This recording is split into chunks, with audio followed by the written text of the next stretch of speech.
Bướm báo thù, điệp tử. Chương 5, ác mộng. Hoàng hôn khoác áo lên cảnh vật xung quanh ngôi nhà gỗ. Cũng phải thôi, nơi này lúc nào chẳng ngập mình trong cái nắng mờ nhạt của buổi chiều sắp tắt. Bên trong nhà, bóng bà in rõ trên khung cửa giấy, giọng thì thầm. Dạo gần đây thấy điệp tử cứ buồn rầu, không biết vì sao. Diên Vĩ tưới nước cho 2 chậu hoa hướng dương, nói bình thản. Có lẽ là về cái chết của Hương, dù điệp tử chẳng nhúng tay vào nhưng vẫn còn điều gì khiến cô ấy yêu tư mãi. Im lặng. Lâu lâu tiếng ai lại thở dài. Diên Vĩ đưa mắt nhìn ra vườn hoa. Cháu cần ra xem đám hoa thiên điểu đã nở chưa, chúng háo nước lắm. Ở bờ suối, điệp tử đang ngâm mình trong làn nước.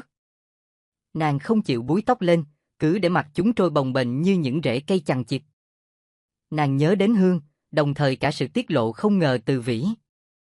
Một vị giám đốc đã thuê chúng tôi đi khai hoang hòn đảo đó để làm quà sinh nhật cho con trai. Dù chẳng muốn nhưng tiền thù lao rất cao, đủ để tôi trả tiền viện phí cho Hương trong nhiều năm. Đôi mắt cam vàng xoáy sâu trong làn nước xanh, bóng nàng trải dài. Vậy là còn có 2 kẻ đứng sau vụ này. Không sao, chúng sẽ là người sau cùng. Có những cánh hoa anh đào rơi nhẹ nhàng xuống người điệp tử. Nàng ngước lên nhìn liền bắt gặp gương mặt điềm nhiên vốn có của Diên Vĩ. Cô cứ ngâm mình lâu như thế sẽ nhũn người ra hết. Yên tâm, tôi không chết được đâu. Nàng trồi người lên, mớ tóc dài bịn rịn vào cơ thể trần trụi ướt đẫm nước.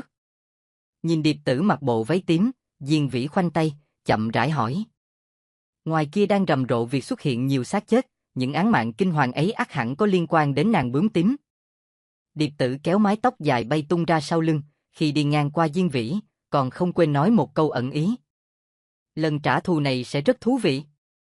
Diên Vĩ lại dõi theo bóng nàng, rồi ánh mắt cậu chuyển hướng xuống dòng suối, một cánh hoa anh đào đang trôi. Nhanh tay nhặt lấy, cậu xoay xoay cánh hoa ướt. Nếu đến gần chỗ nước mạnh thì hoa sẽ nát ra hết. Nhìn theo đồng xu này, tôi sẽ lắc thật nhẹ, anh có cảm giác buồn ngủ chưa? Bác sĩ Phú đang cầm lủng lẳng sợi dây có buộc đồng xu bên dưới, ông chuyên gia trị bệnh mất ngủ cho bệnh nhân bằng phương pháp thôi miên. Vì cao tay nên lần nào cũng thành công, nhưng riêng có một bệnh nhân rất khó trị. Nguyễn Văn Tiệp, 30 tuổi, râu ria lởm chởm, đã đến đây bao nhiêu lần mà không khi nào Phú khiến hắn buồn ngủ. Hắn nãy giờ mắt hoa lên, rồi từ từ nhíu lại, vị bác sĩ thấy có vẻ như đã được thì thình lình mắt hắn mở to trừng trừng. Bác sĩ Phú ngừng lại, vò đầu. Lại thất bại nữa rồi, tôi chán quá. Tiệp lắc lắc cái cổ, hạ giọng năn nỉ. Tôi đã mất ngủ cả tuần nay, nếu cứ tiếp tục như vậy tôi sẽ chết mất. Bác sĩ Phú thả nhẹ sợi dây lên bàn làm việc, thở hắt. Tôi rất cố gắng nhưng chẳng lần nào anh buồn ngủ, chắc anh tới chỗ khác vậy. Tiệp gãi đầu cười cười, trong mặt hơi đẻo. Ấy bác sĩ sao nói thế, có thể bệnh tôi đã trở nặng nên ông làm chưa được, biết đâu cố thêm vài hôm nữa sẽ thành công. Anh tin tưởng tôi quá nhỉ? Tiếng tăm bác sĩ ai mà chẳng biết. Với lại chỉ mỗi bác sĩ là giảm tiền thuốc cho tôi thôi, bác sĩ tốt quá chừng. Bác sĩ Phú nghe mát tai, liền bảo hắn ngày mai đến đúng giờ đấy. Bước ra ngoài, Tiệp đưa mắt nhìn phòng khám nhỏ xíu, nhếch mép. Gã bất tài. Tiệp vào công viên, trên tay là một ổ bánh mì cùng tờ báo. Ngồi mạnh xuống ghế, hắn cắn phập vào ổ bánh còn mắt cứ dán lên dòng chữ đen trong giấy. Đêm qua lại có thêm người chết, giống các lần trước, lưỡi nạn nhân bị cắt đứt. Thật kinh hoàng. Xem một lúc, Tiệp hạ tờ báo, thở dài ngán ngẩm. Miếng bánh mì cuối cùng được nuốt trọn. Hắn gác tay sau gáy, đầu ngã ra thành ghế, đôi mắt không chớp ngước nhìn trời. Thật ra Tiệp đang gặp rắc rối khác chứ không phải chứng mất ngủ, đó là sự mất ký ức tạm thời. Thỉnh thoảng hắn cứ mơ mơ màng màng, rồi khi tỉnh ra lại thấy mình ở một nơi khác. Kỳ lạ nhất là những ký ức lúc ấy lại biến mất, hắn không nhớ mình đã làm gì. Chẳng rõ mắc chứng bệnh quái đản nào, nếu đi khám mà kê khai như vậy sẽ bị cho là điên nên Tiệp nói dối bị mất ngủ. Nhiều lúc hắn rùng mình khi nghĩ rằng, biết đâu mình sắp chết. Ôi, không nghĩ lung tung nữa, mới liên tưởng có tí xíu đã thấy sợ. Bất chợt, tiếng ai nghe lạnh lót. Các em chơi cẩn thận kẻo té đấy. Quay phát qua, mắt Tiệp sáng trưng như 2 chiếc đèn ô tô bởi người trong mộng của hắn đã xuất hiện. Cô giáo giữ trẻ 25 tuổi, tóc cột cao và trông rất duyên với cặp kính cận. Huyền, tên nàng mới mềm mại làm sao? Một dịp tình cờ, Tiệc đã gặp Huyền cũng tại công viên này, cô thường dẫn bọn trẻ đến đây chơi. Vừa nhìn là Tiệc thích ngay, chính thế từ dạo đó hắn cứ trồng cây si ở chốn này. Sự thật thì cả hai có trò chuyện với nhau vài lần, xem ra rất hợp. Hắn đang mơ mộng thì giọng Huyền vang lên bên cạnh, dịu dàng. Anh Tiệc. Tiệc choàng tỉnh, miệng cười cười. Chào em, Huyền. Anh không được khỏe sao? Huyền ngồi xuống bên cạnh, hỏi với vẻ lo lắng. Không, anh chỉ đang suy nghĩ. Em lại đưa bọn trẻ đến chơi hả? Chúng thích nơi này lắm, ở đây rộng rãi, sạch sẽ, có cả trò chơi lại không cần tốn tiền mua vé. Huyền nghiêng đầu mỉm cười, còn anh? Tiệc rờ cái cầm lẩm chẩm râu, làm bộ làm tịch suy tư. Anh phải nghiên cứu nhiều tài liệu lắm, ở nhà trọ chật chội nên ra đây cho dễ chịu, nhưng nhiều lúc anh đến đây để thư giãn như đọc báo chẳng hạn. Hắn cầm tờ báo lên phẩy phẩy, ra điều tri thức. Huyền gật đầu, rồi tự dưng lên cơn ho. Tiệc ngạc nhiên. Em bệnh nhà, có nặng không? Mùa lạnh nên dễ bị ho, anh yên tâm, bệnh nhẹ thôi. Tốt nhất em nên đi bác sĩ, hay là em đến phòng khám bác sĩ Phú ở gần đây đi, ông ta giỏi lắm, tiền khám cũng rẻ. Để em thu xếp, có lẽ là chủ nhật tuần này. Tiệc thấy lòng sung sướng rộn ràng, cô nàng đã nghe lời mình bảo. Hắn năm nay 38, sắp già mất rồi, nhưng biết đâu lần này tình duyên sẽ đến với hắn. Trong khi hai người nọ ngồi trò chuyện vui vẻ thì phía sau cây cổ thụ gần đó, bóng dáng Điệp Tử đang đứng nhìn chằm chằm gương mặt cười đẻo của Tiệc. Nhóm khảo sát 3 năm trước, Điệp Tử hận nhất là gã họ Nguyễn này vì chính hắn là kẻ đóng đinh lên cánh nàng. Nhất định phải cho gã hưởng một cái kết thật đau đớn. Đêm, tại ngôi nhà hoang, kẻ giết người hàng loạt lại ra tay, thêm một nạn nhân nữa ngã xuống. Tên sát nhân thở hổn hển vì cả hai đã giằng co khá quyết liệt. Bên ngoài, trên mái nhà đối diện, Điệp Tử đứng khoanh tay dương mắt về phía kẻ thắng cuộc tàn bạo kia. Nàng cười vẻ vô cùng thích thú bởi kẻ khát máu đó không ai khác chính là Tiệc. Gã sát nhân cúi xuống, túm lấy lưỡi xác chết rồi dùng dao cắt gọn. Tuy trong sự việc như thế nhưng hành động dã man kia lại là vô thức. Điệp Tử giơ hai tay, vỗ vào nhau làm vang lên âm thanh ê bốp. Bốp. Cùng lúc, Tiệc sực tỉnh và thấy đầu đau như búa bổ. Hắn liền đưa mắt nhìn quanh, đây là đâu? Hắn nhìn xuống thì trời ơi, một xác chết mở trừng mắt nằm ngay dưới chân hắn. Chưa kịp trấn tĩnh, gã họ Nguyễn nhìn lại bàn tay trái đang giữ chặt miếng lưỡi ướt, còn con dao nhuốm máu nằm yên trong bàn tay phải. Thất kinh. Hắn vứt mạnh hai cái thứ ghê rợn đó ra xa rồi bàng hoàng lao ra ngoài. Bóng Điệp Tử cũng không còn trên mái nhà nữa. Về đến nhà, Tiệc đóng chặt cửa. Mở đèn, hắn đi nhanh vào phòng vệ sinh. Áo và tay dính đầy máu. Hắn vặn vòi cho nước chảy xối xả, lau như điên thứ chất lỏng đỏ sệt trong lòng bàn tay. Nhưng còn áo. Chết tiệt. Giặt thế nào cũng không được, phải làm sao, để người khác thấy là không ổn. Đốt, đúng, đốt là cách hay nhất. Trong ánh lửa bập bùng, Tiệc nhớ lại cảnh tượng rùng rợn khi nãy tại ngôi nhà hoang, chẳng lẽ tên sát nhân giết người hàng loạt xuất hiện khoảng một tuần nay chính là hắn? Những khi mất ký ức là lúc hắn đi giết người. Không thể nào. Tiệc ngồi phịch xuống đất, tay ôm đầu, vẻ hoang mang. Hắn tuy ăn nói bổ bả, tính cách hời hợt ưa chọc phá người khác nhưng lá gan rất nhỏ, chẳng bao giờ hắn dám ra tay giết người, không những thế lại còn giết người hàng loạt nữa. Tiệc cố lôi trong mớ óc trống rỗng hiện tại của mình xem, vừa nãy đã xảy ra chuyện gì khiến hắn lại ra tay giết người, nhưng có vẻ tất cả đều vô vọng. Sao hắn không tài nào nhớ nổi bất cứ chi tiết nào dù là rất nhỏ? Đêm đó, gã họ Nguyễn thức trắng cùng tâm trạng sợ hãi, hoang mang cùng cực. Sáng, khi rời khỏi phòng khám bác sĩ Phú, Tiệc lững thững bước vào công viên.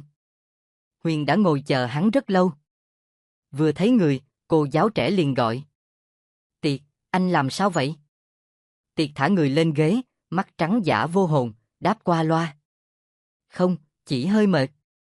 Anh phải chú ý sức khỏe đấy, kẻo bệnh thì mệt lắm. À, anh biết tin gì chưa? Cảnh sát lại phát hiện một xác chết bị cắt lưỡi ở ngôi nhà hoang cuối phố. Ghê thật, chẳng biết kẻ nào lại độc ác mất tính người như vậy. Bắt được hắn thì phải đem đi tử hình.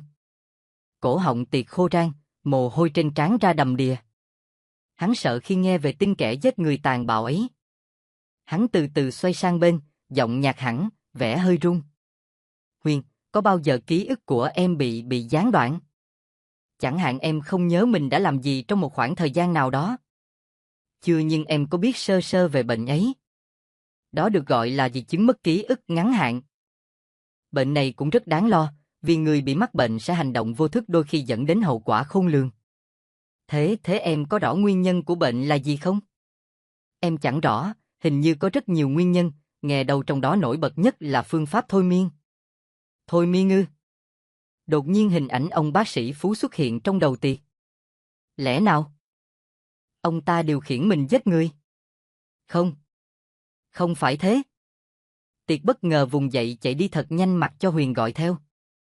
Rồi cô giáo trẻ ngừng lại, trên môi bấy giờ xuất hiện nụ cười. Vài giây sau, Huyền biến hình trở lại là Điệp Tử. Tối đó trong phòng trọ, Tiệc ngồi co ro, toàn thân run bắn, miệng lẩm bẩm điều gì không rõ. Đôi mắt sợ sệt của hắn hướng về phía xác chết trước mặt, bà chủ nhà. Xung quanh dưới sàn nhà là miếng lưỡi cùng con dao sắc lạnh nằm vung vãi.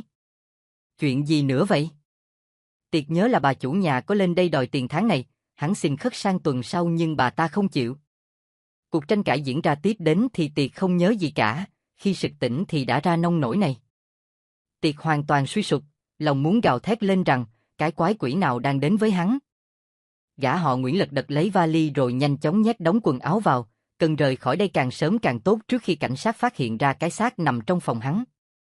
Hắn kinh hãi lao ra khỏi nhà, lúng túng đến mức quên mang cả dép. Hôm sau ở phòng khám, bác sĩ Phú nhìn Tiệc vẻ bực bội. Nãy giờ anh nói gì tôi chẳng hiểu gì cả, thuật thôi miên của tôi khiến anh mất trí và làm chuyện điên rồ ư, láo nhỉ. Tôi nói hoàn toàn là sự thật, ông phải chữa bệnh này cho tôi.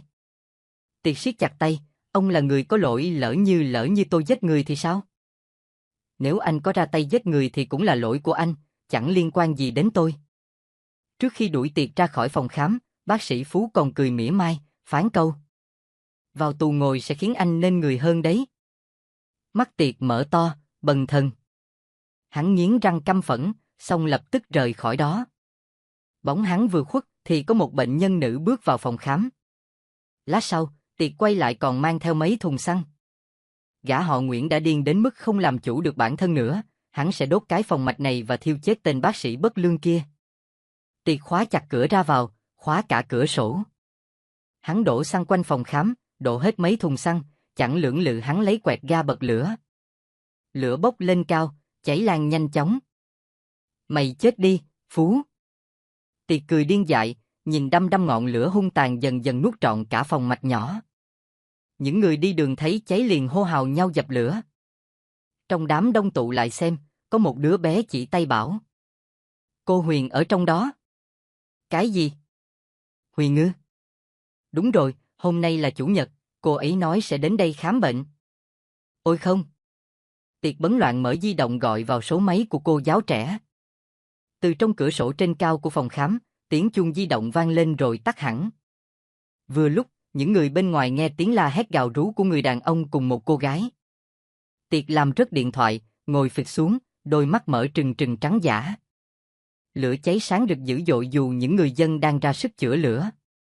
Sau đó, xe cứu hỏa đến, lửa được dập nhưng không kịp cứu người bên trong. Tiệc bị đưa về đồn cảnh sát. Với tội danh phóng hỏa giết người cùng những nạn nhân bị sát hại trước đó thì hắn cầm chắc bản án tử hình. Trước khi xe chạy đi, gã họ Nguyễn bất động khi thấy giữa đống hoang tàn đổ nát, xuất hiện bóng dáng Điệp Tử mặc chiếc váy tím nhìn hắn, nở nụ cười ma mị. Bướm báo thù, Điệp Tử. Chương 6, Ba Dượng. Khu trò chơi vào ban đêm lúc nào cũng nhộn nhịp người với ánh đèn sáng rực. Tiếng cười nói vang lên ầm ĩ, người người qua lại không ngừng. Và trong quán giải khác, Điệp Tử mặc đồng phục nữ sinh, ngồi ngay chiếc bàn ngoài cùng, một nơi thật dễ để quan sát người khác. Đối tượng của nàng cũng xuất hiện ở phía xa. Trong đám học sinh trung học, cô gái mái tóc tém màu hạt dẻ cùng chiếc nơ cổ tháo lỏng đang hò hét mỗi khi bạn trai ghi điềm. Chợt có người kéo nhẹ chiếc ghế và ngồi xuống đối diện Điệp Tử. Là Mạnh Khôi. Anh khoanh tay lên bàn, nhún vai. Nãy giờ em nhìn ai thế? Chỉ đang quan sát Bích, nó mà chơi thì chẳng còn biết giờ về. Mạnh Khôi gật gù, uống ngụm nước rồi tiếp. Anh không ngờ em còn đi học. Vì không muốn bị chú ý nên em mới thay bộ váy tím và mặc đồng phục nữ sinh. Mạnh Khôi không nói thêm gì, chỉ quay mặt qua dán mắt vào dòng người la hét điên cuồng. Thấy vậy, Điệp Tử bảo. Xin lỗi, đã nhờ anh đưa đến đây mà em ngồi mãi một chỗ khiến anh buồn chán. Có gì đâu, anh đang rảnh vả lại chẳng hứng thú gì mấy trò chơi này nên ngồi ở đây cũng được. Điều quan trọng là được ngồi cạnh em là anh thấy rất vui, trông chúng ta cứ như đang hẹn hò. Nghe đến đó, Điệp Tử nhíu mày vì thấy hơi kỳ lạ. Mạnh Khôi gãi đầu. Xin lỗi, anh chẳng có ý gì đâu, em đừng trách. Điệp Tử lắc đầu, dẫu sao cũng không bận tâm về lời nói ấy. Nàng trong bóng dáng Bích cùng người bạn trai Huy rời khỏi đám đông. Tức thì nàng bèn đứng dậy. Khôi, cảm ơn anh về chuyện hôm nay, nhưng có lẽ em phải đưa Bích về. Có cần anh giúp? Mạnh Khôi hỏi, thấy cô gái lắc đầu, mới nói tiếp, vậy hai em về cẩn thận, lần sau anh sẽ hẹn em đi chơi, lúc đó em phải đền bù nhé. Ra ngoài, Điệp Tử nhìn vào chỗ giữ xe, Huy đưa nón bảo hộ cho Bích, cả hai leo lên xe mô tô phóng đi mất hút. Két. Xe dừng lại, Bích bước xuống, trao nón bảo hộ cho Huy. Chúng cười nói vài phút rồi cậu rồ máy chạy đi. Bích vừa xoay lưng lại, mẹ cô bà Mai đã đứng trước cổng nhà từ lúc nào. Nhưng nhìn mẹ đầy hững hờ, Bích cứ thế đi ngang qua bà, chẳng nói một lời nào. Mai liền nắm tay con gái kéo lại, giọng khó chịu, gay gắt. Đi đâu giờ này mới về, có biết mấy giờ chưa, con gái con đứa gì mà. Mà thế nào, tan học tôi cùng mấy đứa bạn ghé khu trò chơi vui quá nên quên giờ về. Bích trả lời cộc lốc. Bà Mai siết tay con, giọng trở nên đay nghiến. Cô ăn nói với tôi như thế à, hỗn hào nhỉ? Tôi hỏi cô, cái thằng lúc nãy là ai? Không hề kiêng dè gì, Bích liền giật tay ra, xoa xoa cổ tay. Bà làm tôi đau quá. Người khi nãy hả, bạn trai tôi nhưng bà yên tâm, cậu ấy rất đàng hoàng chứ không giống như chồng bà đâu. Mày! Mai đưa tay toan tát vào mặt con, nhưng may thay bà kịp dừng lại. Mày nói về ba Dượng như vậy sao? Đối diện, Bích chưa kịp đáp trả thì chất giọng ồm ồm vang lên. Kìa em, sao lại đánh con? Cả hai xoay qua, người đàn ông trung niên nhìn hiền từ chậm rãi bước ra sân. Đó là ông Khoa, ba Dượng của Bích. Bà Mai ngạc nhiên. Anh ra đây làm gì? Nghe tiếng cãi vã của hai mẹ con nên anh ra xem thế nào. Ông Khoa đưa mắt sang Bích, con về khuya khiến mẹ lo nên con đừng nói thế. Bích vừa cười khinh khỉnh vừa liếc ông ta, sau đó mắng nhiếc. Ông đừng giả vờ trước mặt tôi, đồ đê tiện bị ổi, chẳng biết liêm sỉ. Mày câm ngay. Xin lỗi ba, mau lên. Bà Mai tức giận, thét lên. Mặc kệ, Bích vác cái cặp lên vai, buông một câu. Tôi không nói nữa, dù gì bà cũng chẳng bao giờ tin tôi. Rầm. Bích đóng sập cửa, khóa chốt bằng một ổ khóa đặc biệt mà chỉ riêng cô mới có chìa mở. Nhét chìa khóa vào ngăn tủ, Bích nằm vật xuống giường, nhắm mắt lại. Hình ảnh ba Dượng lại xuất hiện trong đầu, cô kinh hãi ông ta vô cùng. Sự việc lúc Bích 14 tuổi vẫn còn như yên. Lần đó suýt tí nữa Bích đã bị gã ba Dượng đốn mặt làm nhục, cũng may cô bé thoát thân được. Bích đem chuyện kể với mẹ nhưng bà không tin, chẳng những vậy, bà còn cho rằng con gái đang bị chuyện hòng đuổi ba Dượng ra khỏi nhà. Kể từ hôm đó, Bích chẳng còn tin ai trong cái nhà này. Cô làm ra ổ khóa phòng đặc biệt để tự bảo vệ mình. Sẽ không ai có thể vào được phòng cô cả, không ai hết. Hôm sau, trường học vào giờ nghỉ trưa, Bích nhìn hộp cơm của Huy mà reo ca. Wow, cơm cậu trông ngon quá. Mẹ tớ nấu đấy. Trong nét mặt buồn bã của bạn gái, Huy hỏi, cậu sao thế? Hả, thì mẹ cậu tuyệt thật, không như mẹ mình. Bích rầu rĩ. Tớ thấy mẹ cậu dễ chịu và hiền lắm mà. Đối với người ngoài bà ta lúc nào cũng vậy, tốt bụng tử tế, nhưng với tớ thì không, chẳng bao giờ bà ta tin lời tớ nói. Bích cười chua chát. Đừng buồn, có thể mẹ cậu gặp chuyện gì đó trong công việc nên mới như vậy, chờ một thời gian sau sẽ hết. Cậu không biết đấy thôi, bà ta luôn khó chịu với tớ từ lúc nhỏ cho đến giờ, bà ta không bao giờ nấu cơm trưa cho tớ đâu, mọi chuyện sẽ chẳng thay đổi được gì cả. Huy chẳng biết nên nói gì, mấy giây sau liền đề nghị. Vậy tớ sẽ nấu cơm trưa cho cậu. Cậu nấu ăn có chết không đấy? Bích giễu. Cậu ăn thử rồi biết, có lẽ không chết nhưng chắc chắn sẽ đi tiêu nhiều. Nghe Huy đùa cợt, Bích bật cười. Ở phía xa, trên bậc thang sân trường, Điệp Tử đứng lặng thinh, nhìn. Lâu lâu, đôi mắt cam vàng như đang nghĩ ngợi. Hạnh phúc sẽ không kéo dài được lâu. Trưa, bà Mai đang quét sân thì bất chợt nhìn lên, ngay cổng, một cô bé trạc tuổi Bích, mái tóc đen dài cùng màu mắt cam vàng của hoàng hôn hiện diện. Là Điệp Tử. Nàng chiếu ánh mắt về phía bà Mai. Không thể quên được gương mặt đó vì chính bà ta là người đã bắt nàng bằng cái vợt. Chẳng để bà ta hỏi là nàng lễ phép thưa. Chào cô, cháu là bạn thân của Bích, cháu đến đây là vì có chuyện muốn nói. Chiều đó, hai mẹ con bà Mai lại cãi vã. Người mẹ 40 tuổi lớn tiếng quát. Tao nói rồi, mày phải chấm dứt ngay với cái thằng Huy gì đó. Tao không cho phép mày qua lại với nó nữa. Bà là mẹ tôi nhưng bà không có quyền cấm tôi kết bạn. Bích cười nhạt. Kết bạn à, nghe trong sáng nhỉ. Có người nói với tao, thằng đó đã hôn mày và còn sờ soạng khắp thân thể mày. Bà Mai giận điên. Cái gì? Ai nói với bà như thế chứ, đúng là bị chuyện. Bích bước lên bậc cầu thang, nói vọng xuống, tôi chẳng cần biết bà đã nghe điều gì từ ai, nhưng tuyệt đối tôi không chia tay với Huy. Dứt lời, cô bé 17 tuổi chạy vụt lên lầu. Hiển nhiên bà Mai gắt ầm. Mày hãy cứ chờ đó, xem tao sẽ làm gì, đồ con gái hư đốn. Bích vào phòng đóng mạnh cửa, tay thả cặp xuống đất rồi cô từ từ ngồi bệt lên giường, bó gối và bắt đầu khóc nức nở. Tối, Bích tháo chiếc khăn to trên đầu ra, những sợi tóc ướt rũ dài. Cô vừa mới tắm xong. Đến ngồi vào bàn trang điểm, Bích nhìn mình trong gương rồi chợt thấy bức hình ba ruột liền cầm lên xem.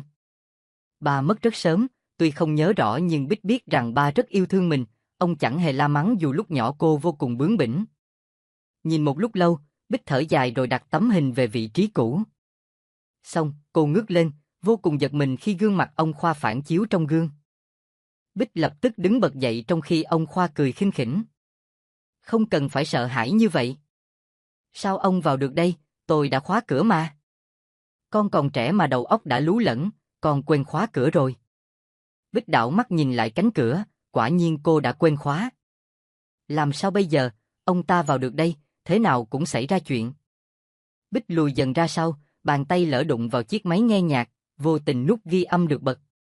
Cố giữ bình tĩnh, Bích chỉ tay. Ông ra khỏi phòng tôi ngay. Sao con giận dữ thế? Hừ, con ba, ông yêu thương tôi dữ. Ở đây không có mẹ tôi nên ông không cần đóng kịch. Sắc mặt ông Khoa biến đổi, bây giờ gương mặt gã Ba Dượng hiện ra tráo trở. Mày còn căm tao à, vẫn còn nhớ chuyện mày 14 tuổi hả? Lần đó vì say rượu nên tao đã để một đứa quắt con như mày chạy thoát, nhưng tao hứa, lần sau mày sẽ không được may mắn như vậy đâu.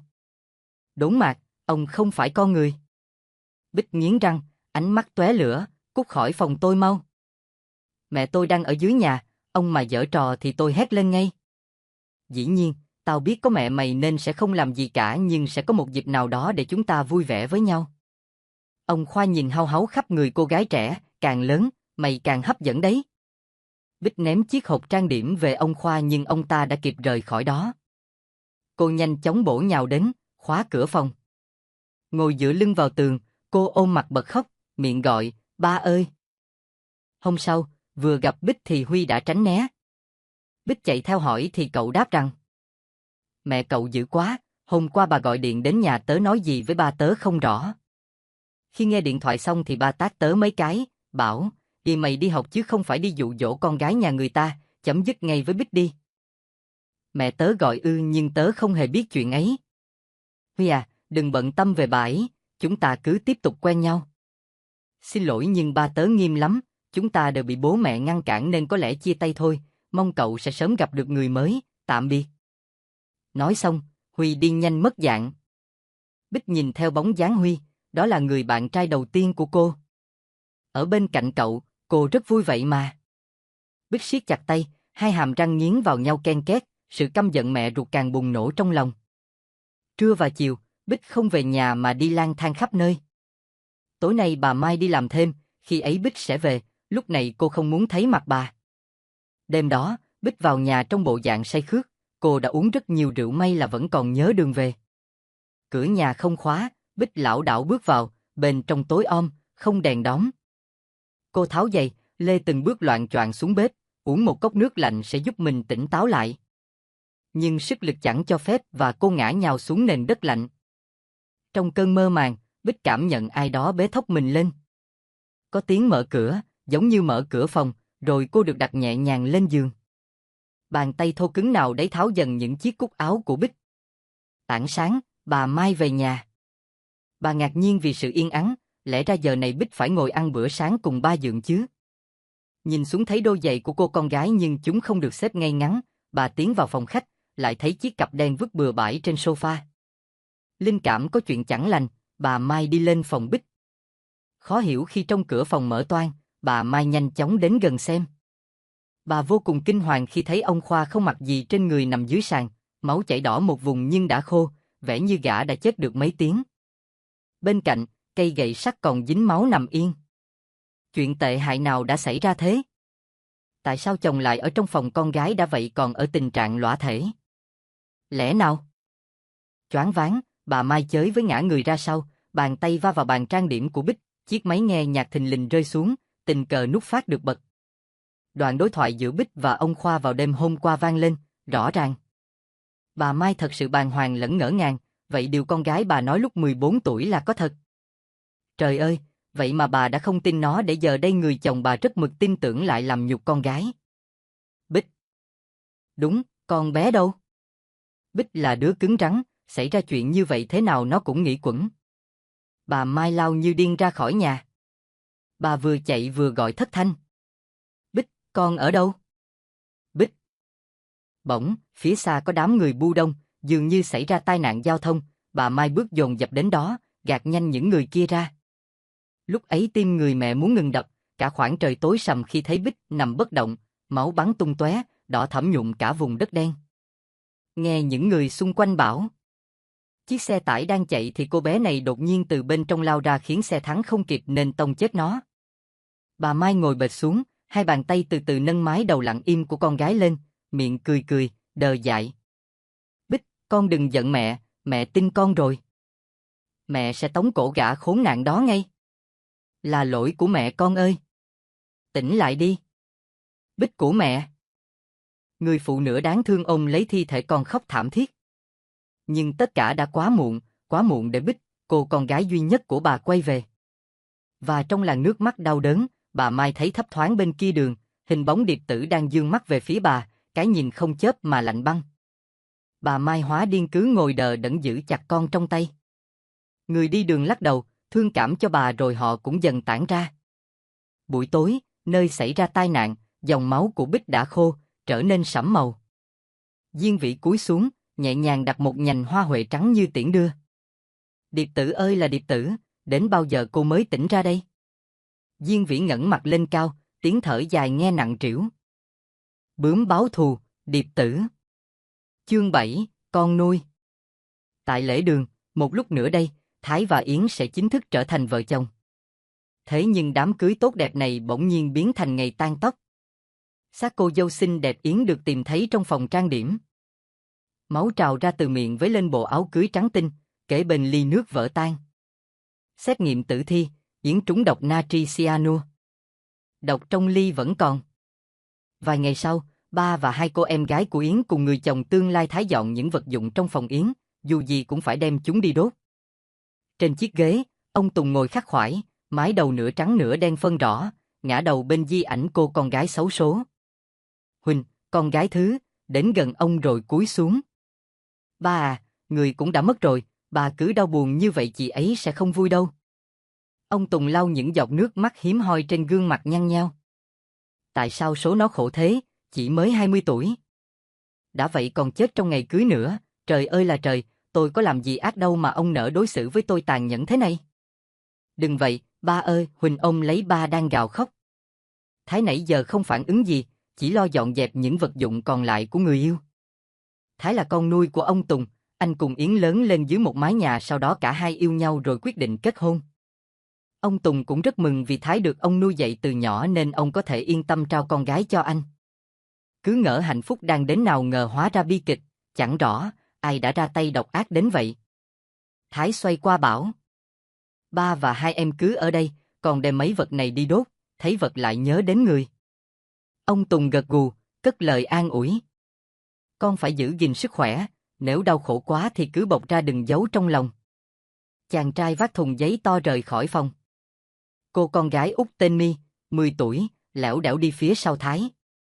Ra đến vườn, con bé dừng lại, đôi mắt chăm chú nhìn anh trai lần lượt cho mấy vật dụng vào lò thiêu rác. Đôi mắt My tròn hẳn, màu mắt cam vàng ánh lên điều gì không rõ, ít giây sau thì nở nụ cười. Chuông điện thoại vang lên, Huỳnh bắt máy. Alo, nhà ông Tùng nghe đây, ba cháu ạ, được chú chờ một lát. Cô gọi lớn, ba ơi, có điện thoại.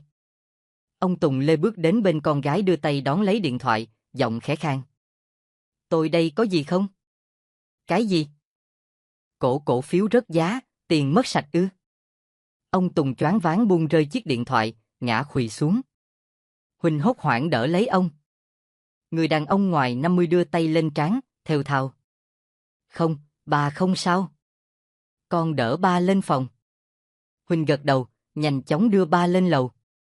Khi bóng họ vừa khuất trên những bậc cầu thang, My cầm lấy điện thoại đang treo lủng lẳng, nói vào. Xin lỗi, ba cháu vừa ngất, lần sau chú gọi lại nhé. Mà có thể ông ta sắp chết rồi. My cúp máy, nhảy xuống chiếc ghế, tung tăng chạy đi cùng giọng cười lanh lảnh. Huỳnh đóng nhẹ cửa phòng ba, khi quay ra lại cô suýt hét toáng vì giật mình. Thái, sao anh không lên tiếng gì vậy làm em hết cả hồn? Thái dường như chẳng bận tâm, vẻ dửng dưng hỏi. Xin lỗi em, ba thế nào rồi? Ba vừa ngủ. Huỳnh thở dài chỉ vì chơi cổ phiếu, hay ho gì cái trò ấy. Nhưng sao anh lại xúi ba chơi cổ phiếu chứ? Anh vốn biết sức khỏe ba không tốt còn gì. Tại ba than buồn nên anh gợi ý vậy thôi. Nhìn nét mặt thản nhiên của anh trai nuôi, Huỳnh khoanh tay. Dạo gần đây anh lạ lắm, bắt đầu hời hợt không quan tâm đến những chuyện trong nhà. Thậm chí trong đám tang của chị Yến, anh cũng rất khác. Khác là khác thế nào? Thái nhíu mày. Nói thật, nếu anh là người ngoài thì khi thấy cảnh anh khóc lóc trước quan tài chị Yến, em sẽ nghĩ anh giả tạo. Nhưng vì gia đình đang có chuyện buồn nên em không muốn nghĩ gì cả. Em xuống dưới nhà đây, còn vài việc phải làm nữa. Huỳnh bỏ đi nhanh. Thái dõi theo bóng dáng em gái, bàn tay siết chặt. Rồi tự dưng anh nhìn lên thấy My ngồi trên bậc thang, hai tay chống cằm, cười khúc khích. Chẳng để tâm, chàng trai quay lưng trở về phòng. Qua mấy ngày sau tang lễ của Yến được vài tuần, Huỳnh ở trong phòng trò chuyện với thám tử Tư cô đã thuê để bí mật điều tra một việc nào đó. Cô lật nhanh những tờ tài liệu, nghĩ ngợi. Vậy là trước ngày cưới, anh Thái có vào hiệu thuốc mua natri cyanua. Anh ấy mua thứ đó làm gì? Chị Yến cũng bị trúng độc này. Lẽ nào? Huỳnh lắc đầu hòng xua đi ý nghĩ khủng khiếp đang lởn vởn. Chợt, cô gái trẻ ngạc nhiên khi đọc dòng chữ trên giấy. Anh Thái dùng tên giả để mua toàn bộ số cổ phiếu mất giá của ba ư? Vị thám tử đứng bên cạnh thêm lời, sau đó vài ngày cổ phiếu của ông Tùng lên giá và anh ta đã bán ra thu về một số tiền rất lớn. Tại sao anh ấy dùng tên giả mua cổ phiếu, lại còn natri cyanua nữa? Cất nhanh tài liệu vào ngăn tủ, Huỳnh bảo anh đến sở cảnh sát giúp tôi một việc. Vài phút sau, Huỳnh cùng thám tử Tư rời phòng, họ nói chuyện với nhau đến khi ra ngoài cổng. Từ cửa sổ trên lầu, Thái nhìn xuống, tự hỏi. Huỳnh mời thám tử Tư làm gì nhỉ? Để điều tra về anh đó. Giọng My vang lên phía sau. Thái giật mình quay lại thấy My nhìn mình cười. Thật kỳ lạ nhưng Thái không thích cái cách cô em 10 tuổi này cười chút nào. Khoảng gần một tháng trước đổ lại, anh đã nhận ra sự bất thường của con bé. My cất tiếng làm cắt ngang mọi thứ. Thật đấy, chị ba đang điều tra về anh. Thái cúi xuống, cười và hỏi. Em nói gì lung tung vậy, anh có gì để điều tra? Mắt My tròn xoe, cái nhìn ngây thơ nhưng trông rất giả dối. Em ở ngoài đã nghe lén được, họ bàn về anh, về cổ phiếu gì đó và natri cyanua. Sắc mặt Thái biến đổi tức khắc. Chưa hết, My còn tiếp lời. Và chị ấy nhờ chú đó đến sở cảnh sát tìm hiểu lần nữa về vết của chị Yến. Thái từ từ đứng dậy bỏ đi không nói thêm lời nào với em gái. Còn My, con bé để hai tay ra sau lưng, miệng rì rầm nguyền rủa, chết. 10 giờ sáng hôm sau, ông Tùng hoàn toàn gục ngã khi được cảnh sát báo tin, Huỳnh chết do tai nạn giao thông. Chiếc xe hơi của cô bị đứt thắng, lao xuống con dốc và đâm sầm vào xe tải, cùng lúc tiếng nổ lớn vang lên, lửa thiêu trụi tất cả. Không cần nói, ông Tùng khóc đến chết đi sống lại. Tang lễ thứ hai của nhà ông Tùng diễn ra, ai cũng lắc đầu xót xa trước nỗi đau của người cha già. Giờ đây chỉ còn duy nhất cô con út, My và cậu con nuôi Thái, như thế cũng xem như là niềm an ủi. Vậy mà chẳng ai biết được bi kịch vẫn chưa kết thúc. Khi ông Tùng chìm vào giấc ngủ, Thái đến phòng Huỳnh dọn dẹp nhưng kỳ thực là tìm sắp tài liệu bí mật kia. Lúc này My đẩy cửa vào, đến bên giường, nhón chân rướn người lên nhìn mặt ba. Ông Tùng từ từ mở mắt, thoáng giật mình khi bắt gặp đôi mắt màu cam vàng đang mở to trừng trừng của cô con gái út. My cười rạng rỡ. Ba tỉnh rồi. Ông Tùng lấy lại bình tĩnh, vỗ mái đầu con gái hỏi, sao con lại vào phòng ba? Đến để xem khi nào ba chết. My ngừng cười, đáp đanh sắc. Ông Tùng vô cùng kinh ngạc. Rồi My nghiêng đầu, giọng lanh lảnh. Tại sao ba không chết đi, chết đau đớn vào? Nó thình lình đưa ra sắp tài liệu, khi nào thấy có thể ngồi dậy thì ba nên xem cái này, nó sẽ giúp ba rất nhiều trong việc tìm hiểu về cái chết của hai chị. Đặt mạnh những tờ giấy lên người ba, My tung tăng ra khỏi phòng. Con bé lại cười, âm thanh rùng rợn vang vọng khắp nhà. Ngỡ ngàng trước những lời nói kỳ lạ của con nãy giờ, ông Tùng gắng gượng ngồi dậy, cầm sắp tài liệu dài mấy trang giấy. Khi đó, Thái đã lục tung căn phòng của Huỳnh mà vẫn không thấy gì. Anh ngồi xuống đất, vò đầu nghĩ ngợi, quái lạ chúng ở đâu rồi? Sắp tài liệu đã mọc cánh và bay mất. Lại là giọng của My. Thái đưa mắt nhìn ngay cửa phòng, My đứng nhìn anh không chớp mắt. Em nói thật, thứ anh muốn tìm đã ở nơi khác. Thái lặng thinh, vài giây sau tiến lại gần con bé, hỏi lạnh lùng. Vậy em biết nó ở đâu không? My ghép hai bàn tay nhỏ xíu lại thành hình đôi cánh, miệng lẩm bẩm. Biết chớ, nó bay rồi, bay đến phòng ba. Thái đứng trước cửa phòng ông Tùng, ngẫm nghĩ trong chốc lát rồi nhẹ nhàng đẩy cửa bước vào. Bất ngờ, ông Tùng cầm cây gậy định lao đến đánh con trai. Nhưng Thái kịp giữ và giật gậy khỏi tay ba, anh đẩy ngã ông xong giả vờ hỏi. Ba làm sao thế? Ông Tùng giận dữ hét lên, giọng run run. Đồ mất tính người. Mày còn giả bộ hả? Mày đã hại chết Yến lẫn Huỳnh.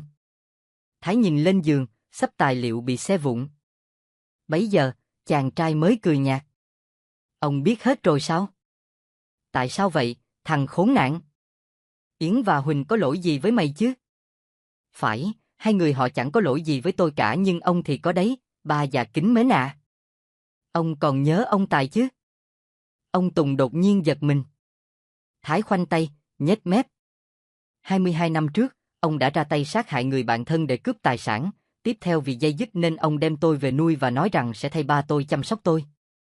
Tôi như một thằng khờ tin ông suốt bao năm qua, không những vậy còn nghĩ ông là ân nhân.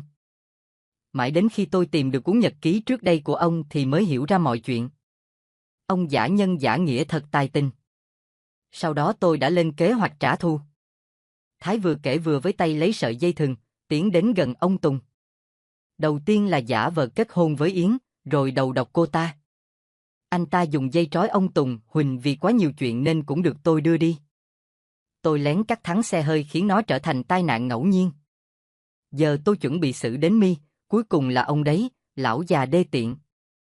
Nhưng có lẽ tôi phải đổi lại kế hoạch, ông biết mọi thứ rồi thì tôi cho ông đi sớm. My cũng chỉ là quắt con, dẹp nó rất dễ. Ta biết ta có lỗi với con nhưng sao không đổ hết lên người ta mà lại hại mấy đứa con của ta? Ông Tùng nức nở, dòng lệ trào ra từ nếp nhăn nơi khóe mắt. Sai lầm của Yến, Huỳnh và My đó là trở thành con ông. Với lại vì nể tình họ cùng tôi lớn lên từ bé nên tôi đã ra tay rất nhẹ, ông phải cảm ơn tôi chứ. Thái cười tráo trở, độc địa. Ông Tùng cất lời van xin thảm thiết. Ta chấp nhận chết, nhưng xin con hãy tha cho My.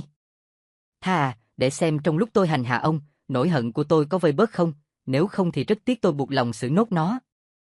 Bỗng cửa bật mở, My xuất hiện, trên tay cầm điện thoại di động, vẻ hớn hở. Anh giết ba à? Vậy em sẽ gọi cảnh sát. My nói vào điện thoại, chú cảnh sát ơi, ở nhà ông Tùng, Thái sắp ra tay giết chết cha nuôi, chú đến mau nhé. Khốn thật, tao sẽ giết mày. Thái nghiến răng, tiến về phía cô bé 10 tuổi. Chạy mau đi, My. Ông Tùng hét to. My cười cười, tung tăng chạy vụt đi. Tức thì, Thái cầm dao và đuổi theo. Ông Tùng liền đưa mắt nhìn quanh, còn dao gọt trái cây ở trên bàn. Ông cố lết chậm chạp lại bàn, cố chụp lấy vật có thể giúp mình thoát thân.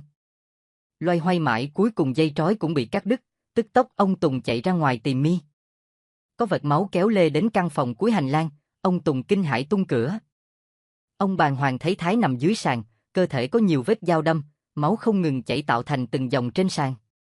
Ngay cửa sổ, Mi đứng yên, chẳng hề bị thương, một vết xước cũng không. Ông Tùng lắp bắp hỏi. Con đã giết Thái?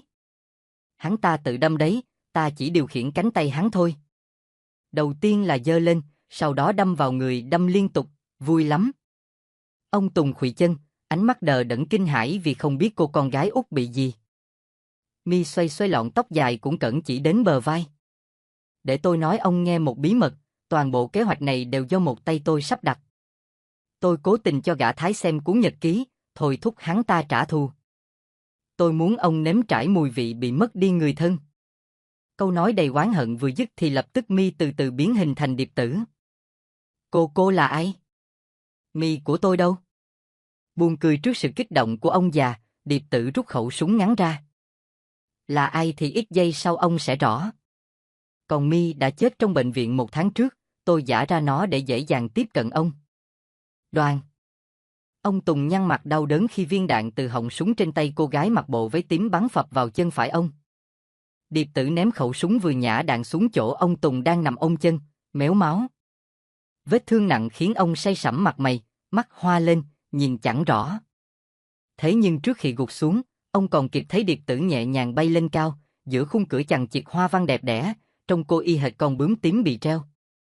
Hình ảnh Điệp Tử tan dần vào không trung dưới ánh sáng của vầng trăng mờ nhạt hắt vào trong phòng. Ông Tùng ngất lịm, bên tai nghe văng vẳng tiếng còi hú của xe cảnh sát. Ông sẽ sống suốt đời trong ngục tù cùng với nỗi đau tột cùng về cái chết của 3 cô con gái. Bướm báo thù, Điệp Tử. Chương 8, bạn mới. Mạnh Khôi bất ngờ ôm Điệp Tử. Mắt nàng mở to ngạc nhiên cùng cái tên được thốt lên, Khôi. Mạnh Khôi, đôi tay càng siết chặt bờ vai Điệp Tử, thì thầm. Chỉ một lúc thôi, cho anh được ôm em. Điệp Tử không phản ứng, chỉ đứng im, bất động. Trước cái ôm đó, lòng nàng bỗng dưng nhẹ hẳn. Điệp Tử quý mến Mạnh Khôi. Anh là người bạn tốt. Ngay từ lần đầu gặp, Điệp Tử đã thấy anh thật kỳ lạ, cảm giác thân quen không diễn tả được, phải chăng đấy là tình cảm tự nhiên? Quả bóng lăn đến trúng vào chân, Diên Vĩ cúi xuống nhặt lên rồi trao lại cho thằng bé cùng nụ cười. Bóng của em, cẩn thận đừng đánh rơi nữa. Vỗ vỗ đầu đứa trẻ, Diên Vĩ liền hướng mắt về nơi Mạnh Khôi đang ôm Điệp Tử. Không nói gì, im lặng, chỉ là cậu đang suy nghĩ. Ngày hôm sau, ở công viên, một cô bé 10 tuổi bướng bỉnh vùng thoát khỏi tay anh trai, chạy nhanh ra đường. Người anh cũng đuổi theo. Bất ngờ từ xa chiếc xe tải lao đến với tốc độ cực nhanh. Hai anh em quay lại, trong phút chốc, mọi thứ ngỡ như vượt khỏi tầm kiểm soát thì một bóng người xuất hiện đột ngột rồi chiếc xe tải tự dưng ngừng lại. Hai đứa trẻ tròn xoe mắt bởi trước đầu xe tải là một cô gái mặc chiếc váy tím, tóc đen trải dài qua lưng đang giơ tay về phía trước. Tên tài xế thò đầu ra quát tháo mấy câu xong cho xe chạy tiếp. Chị gái đó đã ngăn chiếc xe tải. Cậu con trai kia đứng sững người trước sự việc kỳ lạ vừa diễn ra. Dòng suy nghĩ của cậu vụt tắt khi cô gái xoay lưng lại. Màu mắt cam vàng của cô khiến cậu ngạc nhiên thêm lần nữa. Cùng lúc, Diên Vĩ từ xa chạy nhanh đến nhìn hai anh em, hỏi. Cả hai không sao chứ? Ừ, nếu không có chị gái này chắc chúng tôi tiêu rồi. Cậu bé quay qua Điệp Tử, mỉm cười, em tên Hữu Lập, cảm ơn chị rất nhiều. Điệp Tử mỉm cười đáp lại, nụ cười làm gương mặt trở nên tươi tắn hơn. Chị tên Điệp Tử. Điệp Tử vui vẻ bắt tay cậu bạn 10 tuổi. Đột nhiên, trong vài giây tích tắc, trong đầu Hữu Lập xuất hiện vô số những hình ảnh mơ hồ, lạ lùng. Diên Vĩ và Điệp Tử thấy cậu nhíu chặt lông mày đồng thời nhắm mắt lại xong nhanh chóng mở ra. Cái nhìn của Hữu Lập hướng vào cô nàng bướm tím trở nên không bình thường. Chính xác rằng, phản chiếu từ đôi mắt của cậu là một điều gì mơ hồ, đầy bần thần. Có chuyện gì à? Điệp Tử hỏi. Hữu Lập mau chóng khỏa lấp đi sự bất ổn bằng nụ cười. Không, không gì cả, thỉnh thoảng em hay bị choáng nhưng giờ thì tốt rồi. Buông câu quan tâm xong Điệp Tử chợt bắt gặp ánh mắt soi mói của Diên Vĩ. Bỗng, cậu kêu lên, ghìa ui da. Cả ba liền nhìn xuống thấy em gái Hữu Lập đang đá vào chân của Diên Vĩ. Hữu Lập nghiêm nghị. Tâm Khả, không được hỗn với người khác. Vẫn mặc kệ, Tâm Khả giơ bàn tay nhỏ xúi và không ngừng đánh vào người cậu bé mái tóc hồng. Diên Vĩ giữ được tay con bé, cúi xuống bảo. Đánh người lớn hơn mình là hỗn đó. Tâm Khả lặng thinh. Diên Vĩ từ từ thả bàn tay Tâm Khả ra, thì bất ngờ cô bé ương bướng tát vào mặt cậu. Với sức của đứa trẻ 10 tuổi thì cái đánh ấy không mạnh nhưng đủ để thấy đau. Hữu Lập kéo em gái lại, thẳng tay đánh vào mông nó. Sao em làm thế? Xin lỗi anh mau. Không, em thấy ghét anh ta. Em. Thôi chẳng có gì to tát đâu. Diên Vĩ ngăn Hữu Lập, nhìn xuống Tâm Khả mạnh mẽ đấy, cô bé. Tâm Khả bướng bỉnh quay mặt đi, trong khi Hữu Lập chỉ biết cúi người. Xin lỗi, em gái tôi bướng lắm vì được nuông chiều từ nhỏ. Tôi chưa biết tên cậu. Diên Vĩ. Điệp Tử cất tiếng trả lời thay, cậu ta chuyên bám theo để gây phiền hà cho người khác. Hữu Lập nhíu mày, ra vẻ khó hiểu. Điệp Tử liền chuyển đề tài. Lần này gặp nhau xem như có duyên, chúng ta có thể làm bạn chứ? Dĩ nhiên, mạng của hai anh em được chị cứu mà. Từ xa, trông thấy chiếc xe hơi màu đen sang trọng chạy trường tới, Hữu Lập nói. Bọn em phải về. Ngày mai hẹn hai người ở đây, nhất định chúng ta sẽ là bạn tốt. Cô nàng bướm tím đồng ý, sau đó, Hữu Lập nắm tay Tâm Khả đi về phía xe hơi đang đợi, cô bé ngang bướng không quên lè lưỡi với Diên Vĩ. Khi bóng chiếc xe đã khuất, bấy giờ Diên Vĩ mới lên tiếng hỏi Điệp Tử. Thế là thế nào, cô định giở trò gì đấy? Cậu nói gì tôi không hiểu. Tôi chẳng tin, một người như cô lại tốt bụng đến vậy, ra tay cứu giúp hai em họ. Chẳng gì cả, làm gì thì mặc tôi. Diên Vĩ giữ chặt cánh tay Điệp Tử, không hiểu sao giọng có vẻ giận dữ. Nhóm khảo sát năm đó có 7 người, cô đã khiến cho 2 người chết, 3 người vào tù và 1 người bị điên loạn. Riêng vụ của Hương thì cô không nhúng tay vào nhưng 6 người kia đã tan nhà nát cửa mà vẫn chưa làm cô từ bỏ ý định trả thù sao? Cô còn muốn gì nữa chứ? Chưa đủ đâu. Điệp Tử lớn giọng, ánh mắt màu vàng cam đầy phẫn nộ vẫn còn, kẻ thù của tôi vẫn còn. Nếu không triệt tiêu được kẻ này thì mãi mãi tôi không thể siêu thoát. Diên Vĩ, một câu thôi, ngừng ngay việc xen vào chuyện người khác nếu không thì đừng trách. Điệp Tử giật mạnh tay, ngoảnh mặt bỏ đi tức thì. Còn lại một mình, Diên Vĩ đặt tay lên môi, cái nhìn trống rỗng, vẫn còn một kẻ thù ư? Hữu Lập và Tâm Khả vừa về đến ngôi biệt thự sang trọng thì ông Thọ, ba của chúng, giám đốc một công ty lớn, dang rộng vòng tay đón hai đứa con. Tâm Khả như chú sóc, nhảy đến ôm vồ lấy ông, làm nũng. Ông Thọ vỗ về con gái, ân cần hỏi.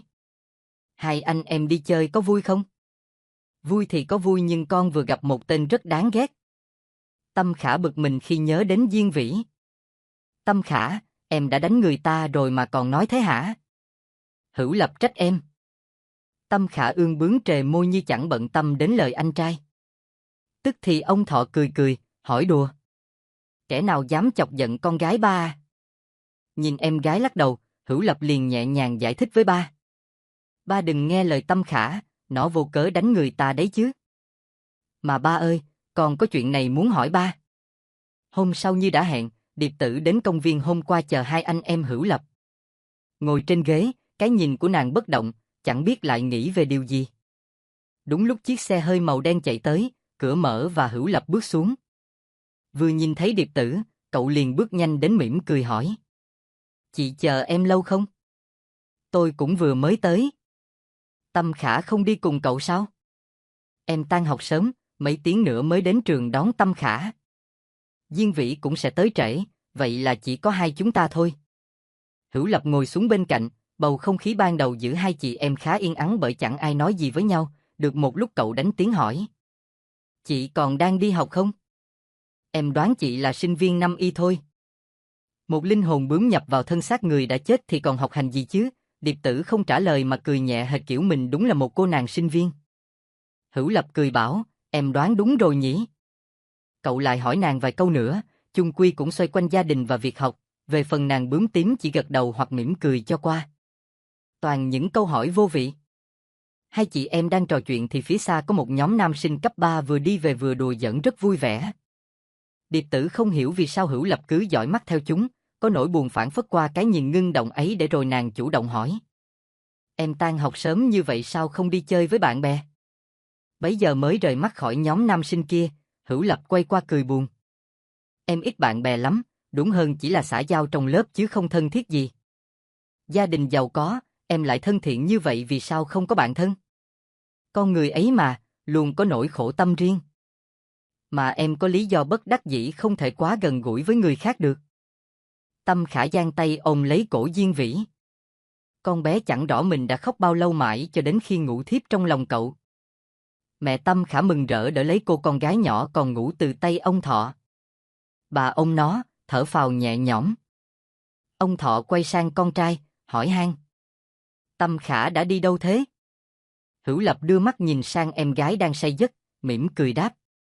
Dạ, con cũng không biết, may là có một người bạn của con tình cờ trông thấy Tâm Khả nên đã đưa nó về.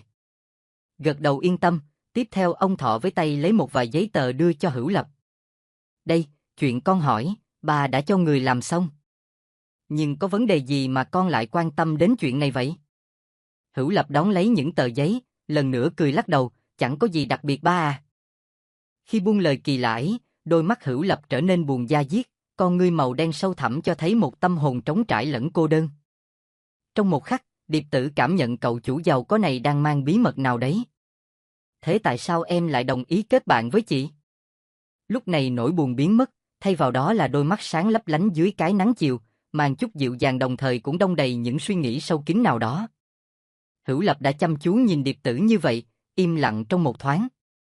Có cơn gió thổi ào đến thổi bay những sợi tóc đen mượt của nàng bướm, để rồi chẳng hề do dự khi cậu chủ 18 tuổi đưa tay vén nhẹ mái tóc nàng qua vành tai.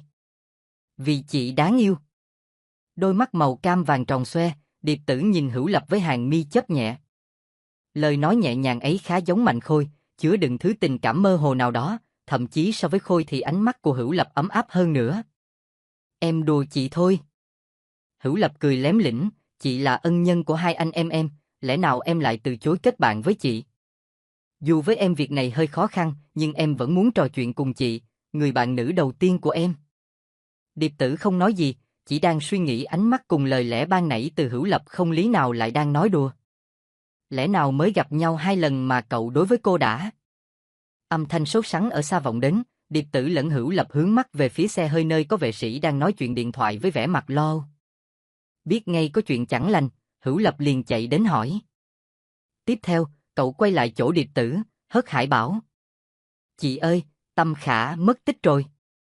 Lúc này, Tâm Khả đang đối mặt với một đám bạn đồng lứa trai gái đều có đủ, trong con hẻm nhỏ ở cuối phố. Hình như là chuyện xích mích, gây gổ của lũ nhóc tỳ. Cuộc ẩu đả diễn ra nhanh chóng, và điều dễ hiểu, Tâm Khả thua cuộc. Cô bé ngạo mạn ngã nhào ra đất bởi cái đẩy mạnh bạo của một tên con trai lớn xác. Chưa kịp đứng dậy, nó đã bị tên nọ túm lấy cổ áo. Dù biết sẽ nhận cú giáng mạnh nhưng Tâm Khả vẫn bình thản, gương mặt cứ trơ trơ, chẳng rõ đó là cô bé mạnh mẽ hay lì đòn. Bỗng có bóng ai thình lình xuất hiện, thấy có người lớn thì lập tức đám nhóc nhát gan bỏ chạy ngay. Tâm Khả ngồi bịch trên nền đất, thở hổn hển, nó cứ ngỡ mình sẽ bị đánh tơi bời rồi chứ nhưng vẫn còn may. Tiếng bước chân đến gần chỗ con bé, là người đã giải vây cho nó. Con trai. Nhẹ nhàng, cậu đỡ Tâm Khả dậy. Đưa mắt ngước nhìn, khi nhận ra là ai thì Tâm Khả vung tay lên định đánh thì cậu kịp giữ tay nó lại. Không hề chịu thua, cô bé ngang ngạnh dùng tay còn lại đánh mạnh vào người con trai đó. Cậu liền siết chặt cả hai tay Tâm Khả, cất giọng nghiêm nghị. Em đúng là hư hỏng quá rồi, đã đánh nhau với bạn giờ còn đánh cả ân nhân nữa. Vì tôi ghét anh. Hôm qua lúc gặp nhau lần đầu, anh phải hiểu là tôi rất ghét anh. Giờ thì đã biết cậu con trai ấy chính là Diên Vĩ. Muốn thế nào cũng được nhưng phải về nhà đã, anh trai em rất lo lắng. Không nhiều lời, Diên Vĩ với tay lấy cái cặp nhỏ nằm chõng chơ ở gần đó, rồi kéo nhanh cô bé 10 tuổi ra ngoài con hẻm. Dĩ nhiên Tâm Khả vùng vẫy kịch liệt. Không, tôi không về, buông ra. Sao lại không chịu về? Người thân của em đang lo cho em. Tôi không muốn gặp bà ấy. Tâm Khả hét thất thanh. Bà ấy? Diên Vĩ ngạc nhiên. Phải, Là mẹ tôi. Tôi không muốn gặp mẹ tôi. Tâm Khả gào to hơn. Tại sao không muốn gặp mẹ? Lợi dụng cái nắm tay của Diên Vĩ đang thả lỏng, Tâm Khả tức thì giật tay ra và chạy vụt đi. Diên Vĩ thở dài ngán ngẩm. Cứng đầu thật. Sau vài phút, Diên Vĩ cũng đuổi kịp Tâm Khả. Tóm được con bé, cậu bế xốc nó lên và đi vào công viên, đặt đứa trẻ bướng bỉnh này lên ghế. Biết Tâm Khả thế nào cũng bỏ chạy nên Diên Vĩ bảo. Nếu em ngoan ngoãn thì anh sẽ nghĩ lại không đưa em về nhà, còn bằng không thì em đừng trách. Cả người mệt lả vì đã chạy một quãng đường khá dài, bây giờ Tâm Khả chẳng còn sức để trốn nữa vì vậy nó cần dùng kế hoãn binh. Thôi được, vậy anh mua kem cho tôi đi. Tâm Khả chỉ tay về quán kem sau lưng Diên Vĩ. Nhìn một lúc, cậu gật đầu. Trao cây kem cho Tâm Khả, Diên Vĩ ngồi xuống bên cạnh. Quan sát con bé đang liếm kem, cậu liền hỏi. Vì sao em ghét mẹ đến thế? Tâm Khả dừng lại, cái nhìn to tròn đứng yên, rồi hỏi như người lớn. Anh không thấy là anh quá nhiều chuyện sao? Chỉ là quan tâm chứ không phải nhiều chuyện. Với lại biết đâu anh có thể giải quyết được vấn đề trong lòng em. Còn cái đôi lúc hay vòi vĩnh rồi giận hờn ba mẹ vì họ không đáp ứng được yêu cầu của chúng. Thế mới biết, ba mẹ thật tội nghiệp. Tâm Khả đột ngột cắt lời Diên Vĩ bằng giọng thật giận dữ. Bà ta chẳng có gì tội nghiệp cả. Bà ta từ bỏ gia đình đi theo người khác sau đó giả vờ về thăm con, chỉ là dối trá. Theo người khác ư? Đã bỏ theo người khác thì còn về đây làm gì? Bảo là yêu tôi nhớ tôi nhưng sao không ở lại, bà ta nói dối. Tâm Khả bóp chặt cây kem, đôi mắt đen lấy toát lên sự phẫn nộ để rồi nước mắt tuôn trào lúc nào không biết. Thấy vậy, Diên Vĩ dịu dàng đặt tay lên vai nó, vỗ về. Tâm Khả lau lau giọt lệ ngắn dài trên gương mặt bầu bĩnh, một lúc sau vẻ như đã bình tâm lại một chút. Tâm Khả. Diên Vĩ gọi tên cô bé thật khẽ, chuyện người lớn đôi lúc rất khó hiểu, em còn nhỏ nên đừng có suy nghĩ như thế. Có thể mẹ em ở bên ba em không còn thấy hạnh phúc nữa nên đã chấm dứt cuộc hôn nhân này, nhưng mẹ vẫn rất yêu em và anh Hữu Lập đấy thôi. Tâm Khả muốn mẹ hạnh phúc đúng không? Hãy thông cảm cho mẹ vì em cũng yêu bà mà. Câu nói của Diên Vĩ vừa dứt, Tâm Khả phản ứng ngay, bằng hành động la lối. Không, ai nói tôi yêu bà ấy? Tôi ghét bà ấy, hận bà ấy. Tôi không muốn bà ấy hạnh phúc, mãi mãi không. Em nói dối, em yêu mẹ nên muốn mẹ luôn ở bên cạnh mình. Thấy Diên Vĩ xoáy sâu cái nhìn vào mắt mình, Tâm Khả liền quay mặt đi, gắt. Không. Có. Không có. Nhất định có. Cứ thế, Tâm Khả nói y không y thì Diên Vĩ bảo có. Cãi nhau một lúc, Tâm Khả tức tối ném cây kem còn ăn dở xuống đất, thét. Anh biết gì mà nói. Tôi ghét bà ấy. Diên Vĩ đứng lên, làm giống y hành động của cô bé, thẳng thừng quẳng cây kem còn lại trên tay mình đi. Tâm Khả dậm chân, quát ầm ĩ. Ai cho anh ném hả? Tôi còn chưa ăn mà. Dù gì em cũng chẳng muốn ăn kem, bỏ quách cho rồi. Nào, giờ thì về nhà. Diên Vĩ nắm lấy tay Tâm Khả. Phật. Diên Vĩ quay lại, thấy Tâm Khả cắn vào tay cậu, mỗi lúc mạnh hơn hệt như dùng hết sức lực để cắn. Em giận dỗi và cắn người khác thì được ích lợi gì? Diên Vĩ lớn tiếng, sao không về nhà, đối diện với mẹ rồi nói ê con ghét mẹ hãy đi đừng về nữa, em không làm được chứ gì?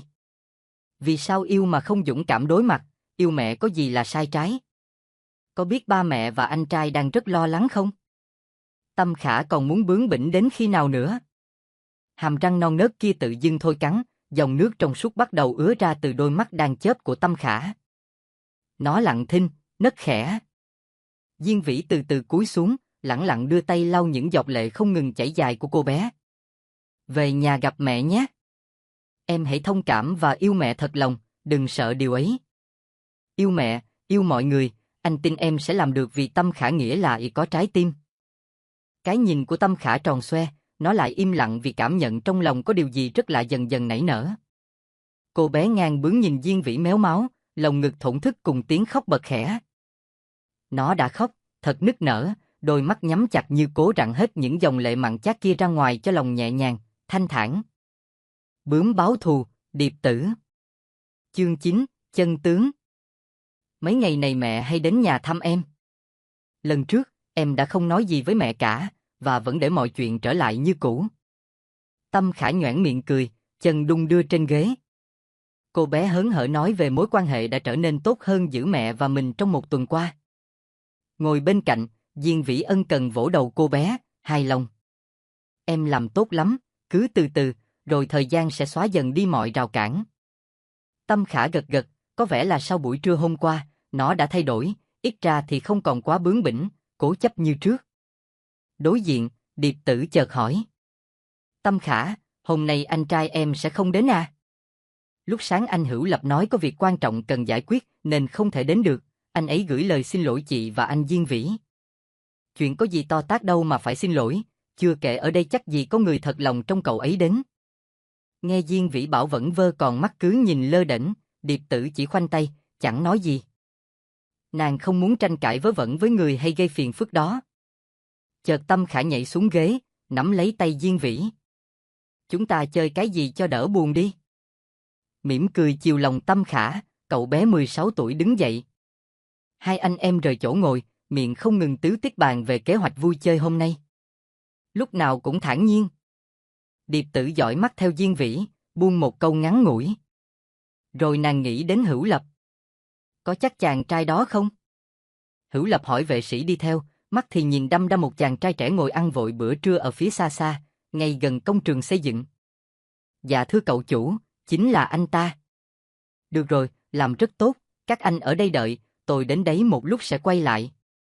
Chậm chạp tiến về phía anh chàng nọ, Hữu Lập không ngừng suy nghĩ, những mớ hình ảnh hỗn độn liên tiếp hiện diện.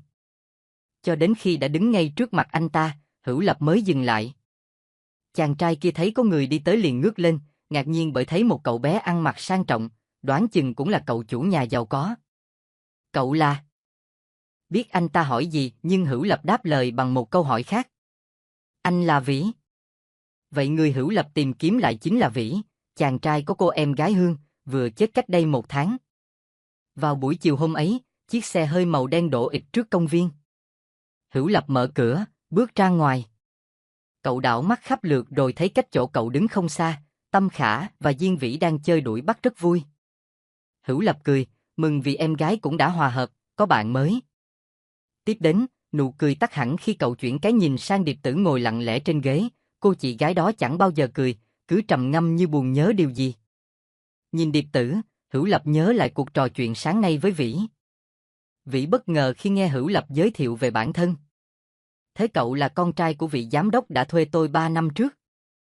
Xin lỗi vì đã đến gặp anh đường đột thế này, nhưng vì muốn hỏi anh vài chuyện nên tôi quyết định tìm đến đây. Có phải khu rừng mà anh cùng 6 người khảo sát 3 năm trước là nơi sinh sống của rất nhiều sinh vật và của một con bướm tím? Làm sao cậu biết? Anh không cần biết điều này làm gì. Mọi người đã đốt tất cả mọi thứ trong khu rừng đó, cả con bướm tím cùng gia đình của nó. Vĩ lặng thinh xong, gật đầu. Hữu Lập khẽ thở ra, đặt tay lên trán, đi vậy là tại em sao? Vĩ ngạc nhiên trước lời nói kỳ lạ đó. Thật sự là anh không biết vì sao con trai của vị giám đốc lại đến gặp mình, hỏi những câu liên quan đến khu rừng năm xưa. Chưa kể, cậu còn biết rõ con bướm tím cuối cùng kia. Tiếng Hữu Lập lại vang lên. Vậy anh có lần nào gặp lại con bướm tím đó? Đôi mắt Vĩ bất động. Câu hỏi ấy có mang hàm nghĩa gì? Hiểu tâm trạng của chàng trai này, Hữu Lập trầm tư bảo. Anh có tin vào sự báo thù của các con vật? Tôi tin đấy. Sự thật thì, tình hình của 6 người trong nhóm khảo sát hiện tại rất là thảm hại và ngạc nhiên là anh vẫn bình thường, xem ra chẳng bị gì. Nghe nói, em gái anh tên Hương thì phải, đã chết được 1 tháng. Thật sự thì anh có điều gì che giấu đúng không? Có thể kể cho tôi nghe, tôi muốn biết về con bướm tím. Trong đầu Vĩ lập tức hiện ra hình ảnh cô gái trẻ tóc đen, đôi mắt màu cam vàng, mặc trên người chiếc váy tím, đứng nhìn anh lặng lẽ vào cái đêm Hương chết. Tôi chẳng biết gì hết. Vĩ quay mặt sang hướng khác, ra điều đang tránh né. Nhưng Hữu Lập đã bất ngờ nắm lấy tay anh, nói một câu. Không phải, anh đã gặp con bướm tím vào đúng cái ngày em gái anh chết.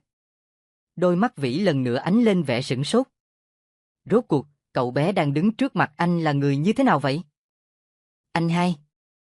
Tiếng gọi lạnh lót của Tâm Khả làm vụt tắt những dòng suy nghĩ ngổn ngang trong lòng Hữu Lập. Cậu ngước nhìn thấy em gái, Diên Vĩ cùng Điệp Tử đang đi đến. Tâm Khả tròn xoe mắt hỏi. Anh đến trễ thế, việc anh cần làm nhiều vậy à? Hữu Lập chỉ cười, không đáp. Điệp Tử liền cất giọng hỏi thăm. Nghe nói, cậu có việc quan trọng cần làm, thế đã giải quyết xong hết chưa? Chuyện đã xong cả rồi, không có gì đáng lo.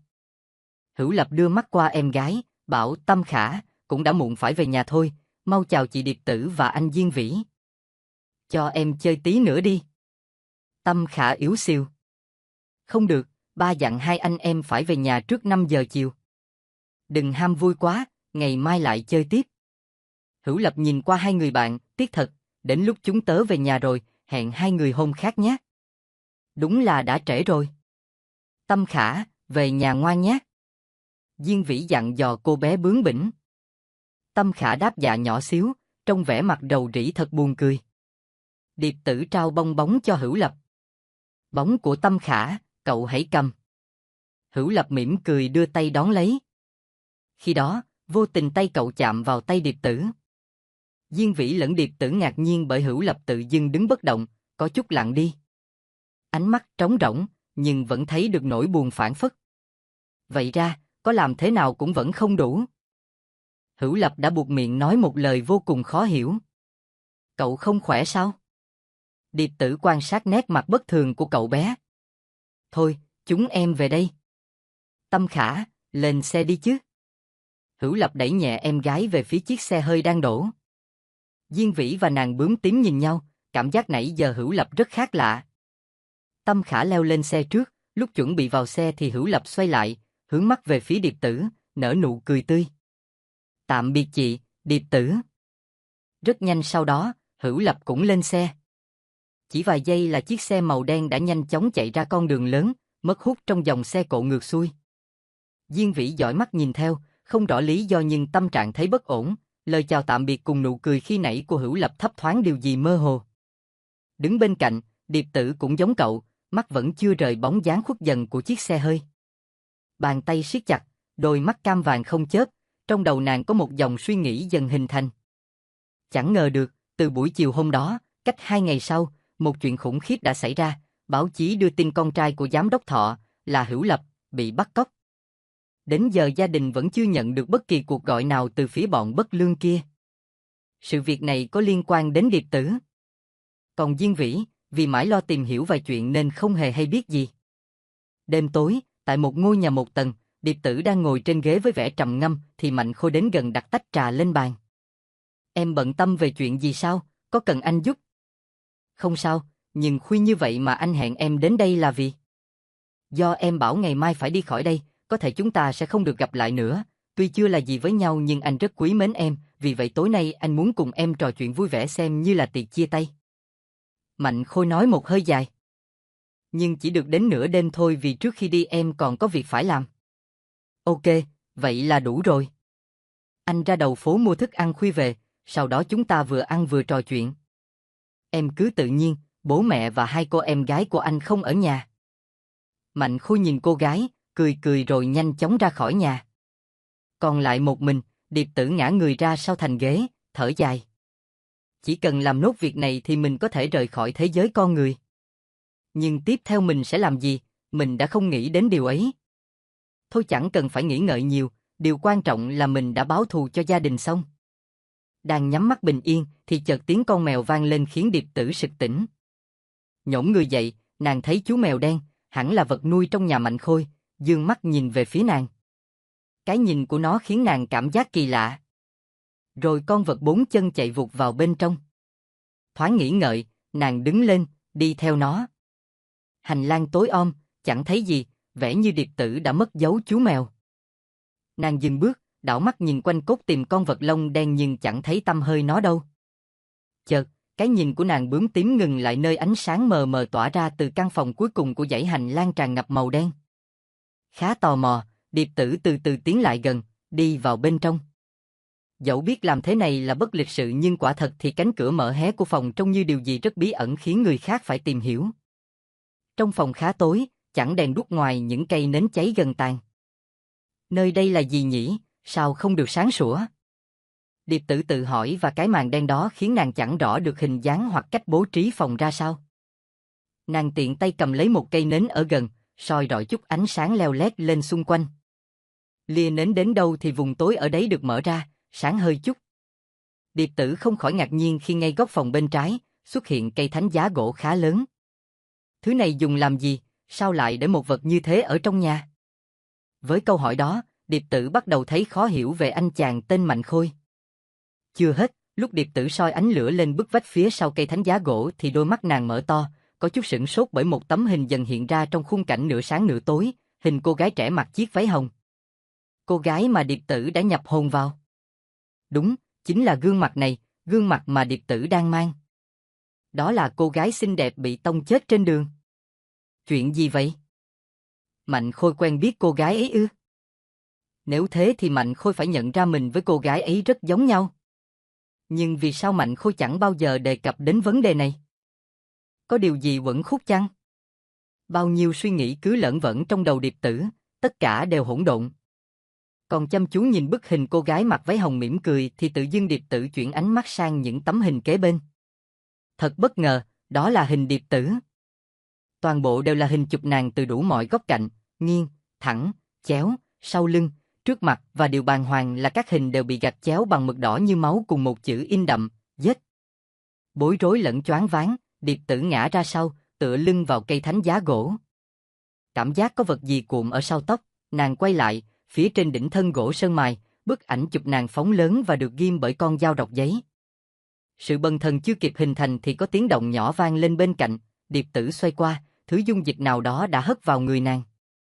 Khi đó, ông Thọ đang nói chuyện điện thoại với tên bắt cóc. Rốt cuộc, các người muốn bao nhiêu thì thả người. Đầu dây bên kia đáp gọn, 100 tỷ.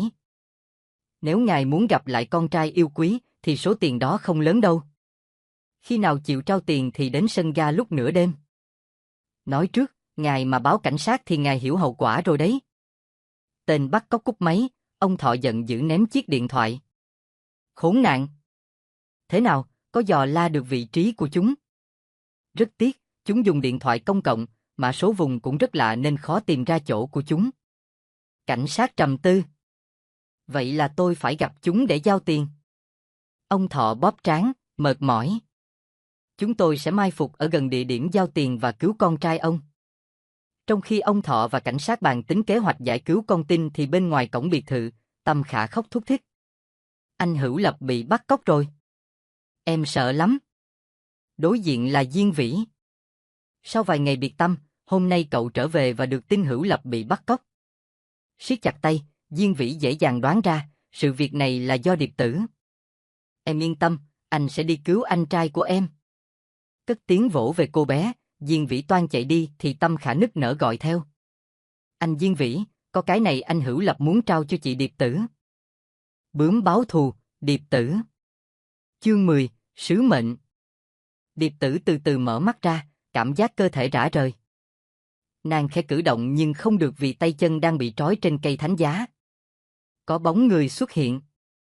Đưa mắt nhìn, trong bóng tối, Điệp Tử dần dần thấy gương mặt Mạnh Khôi, không dịu dàng hay mỉm cười ân cần như trước mà là một cái vẻ rất tráo trở, ghê rợn.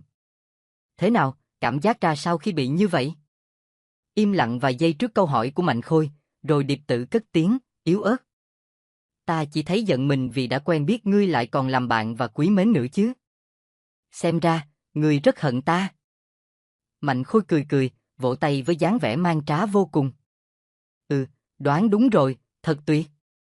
Điệp Tử, còn nhớ lần đầu chúng ta gặp nhau, khi ta ra tay cứu cô chỉ vì muốn tiếp cận để giết cô thôi.